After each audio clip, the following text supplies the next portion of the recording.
Fighting partnerships. So அதுக்கப்புறம் பார்த்தீங்கன்னா ரெண்டு டீமும் பார்த்தீங்கன்னா ஒரு இன்ச்சு கூட ஒருத்தருக்கு கொடுக்கல. பட் அட் தி எண்ட் பார்த்தீங்கன்னா இங்கிலாந்து விக்ட்ரி எங்க ஒரு fantastic win. So by 22 runs test cricket is truly alive. பிரமாதமான அது ஒரு 3 டெஸ்ட் வந்து விட்டமேன்னு இருக்கோம். அதுக்கு எக்ஸ்ட்ரா பவுன்ஸ் பால் நல்லா ஸ்பின் பண்ணாரு. அது பார்த்தீங்கன்னா அவருக்கு எதிர்பார்க்கல பால் வந்து ஸ்டெம்புக்கு போகும்னு சொல்லிட்டு.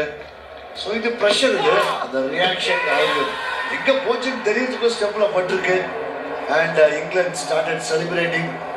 அந்த சமயத்திலேயே ஒரு ரொம்ப ரொம்ப பிரமாதமான ஒரு வெற்றி. ரியலாகவே வந்து பார்த்தீங்கன்னா இந்த டெஸ்ட்டில் ஃபர்ஸ்ட் இன்னிங்ஸ் 387 ஈச். அதுக்கப்புறம் இங்கிலாந்து 192க்கு அப்படியே பண்டில் ஆனாங்க. அந்த சமயத்தில் இந்தியன் வெற்றி அதுதான் இருக்கும், ஈஸியாக வின் பண்ணுவாங்க. ஏன்னா 300 அவங்க எல்லா இன்னிங்ஸ்லையும் அடிச்சிருக்காங்க.